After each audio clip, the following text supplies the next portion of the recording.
Welcome back. You're watching Power Lunch. This one is a week where there's lots of news and development to keep a track of while there's a budget that is lined up for Thursday. We'll also be kickstarting the earnings season with IndusInd Bank and Infosys starting earnings for the first quarter. To talk to us about the expectations building up from companies that will start reporting their earnings, we're joined by Mr. Ajay Srinivasan, Director at CRISIL Research. Mr. Srinivasan, thank you so much for joining us. You've come up with a report on the expectations of earnings growth. You're seeing revenue growth of 9 to 11% across the board from India Inc. What kind of margin picture can we expect? See, in this quarter, on a year-on-year basis, the margins may be more or less flat. We will see improvement in margins from the export-oriented sectors, but most of the sectors with a domestic consumption tilt or with a investment tilt, they will continue to see pressure on margins. So on an overall basis, the margins may be more or less flat. A marginal improvement of about 10 to 20 basis points is likely. Sectors that are likely to outperform on top line growth when the first quarter earnings come out. See, even here I think the export-oriented sectors will do much better. For example, IT, ready-made garments as well as pharmaceuticals. We're expecting growth rates in revenues to be in the region of about 16 to 20%. Again, the other sectors which are likely to see strong revenue growth are power generation companies because of both increased capacity and better realization. Steel sector, where the larger players are likely to do better because of both increased volumes as well as better pricing, and shipping because of the rise in freight rates.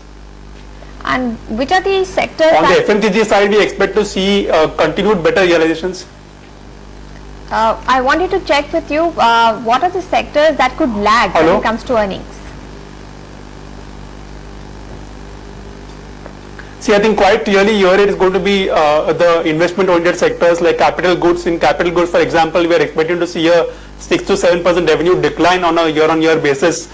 In cement, we expect revenue growth to be in the region of about 8 to 9%, despite what we have seen in terms of prices in the last 1 month or so. So these are the sectors which will lag in terms of revenue growth. Right.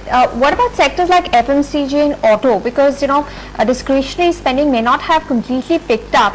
So the auto sector, at least two-wheelers, we've seen good domestic sales. What to watch out there? See, on the auto side, the only really large listed play available except Mahindra, which is more of a diversified company, is Maruti Suzuki on the passenger vehicle side, and there Maruti has seen about 11% rise in sales volumes in Q1 of FY15. So there we should see Maruti showing strong revenue growth. On the two-wheeler space also the volume growth has been strong.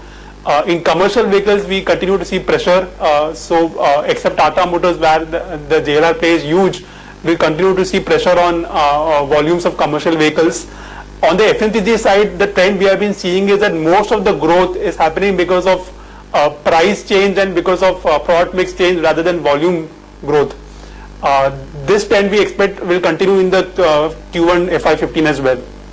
What about sectors like telecom? Because we have seen a good base building, increase in data usage as well as subscriber additions. What will be the performance there?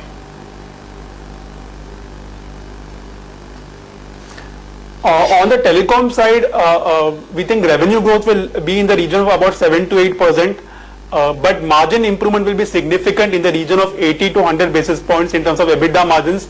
And the simple reason for that is that we are seeing increase in average revenue per user, and we are also seeing companies rationalize a lot in terms of marketing and promotional spends, such as dealer commissions, etc. are being cut. Therefore, on a YOY basis, we expect to see quite a significant jump in margins in telecom sector. Ajay, what about sectors in the cyclical space like cement, construction, capital goods? Because some of these stocks have moved up quite a bit. Do you think that we could see fast execution and for cement companies better realizations? Because some of them have had hiked prices as well.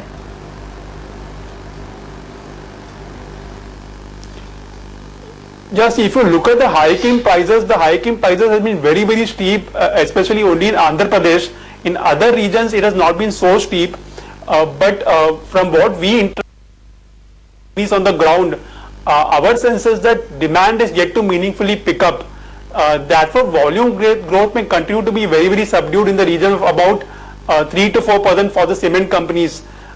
So in aggregate, the top line growth may not be more than 8 to 9%, and costs are continuing to rise. For example, you had an increase in freight costs also announced recently by the government. So cost pressures will continue to weigh in the cement industry. Therefore, if you look at the entire cyclical space, I think if you look at the markets are already factoring in an improvement in scenario in these industries because of investment pickup. But on the ground, we are not really seeing that either construction projects picking up pace or cement demand actually growing at a very fast clip as of now. But it may actually happen in the second half or so. You may see cement demand pick up from then onwards. When it comes to power companies, are they generation companies the only one likely to benefit, and will this be because of increased generation or because of better realizations? I think it's a mix of both.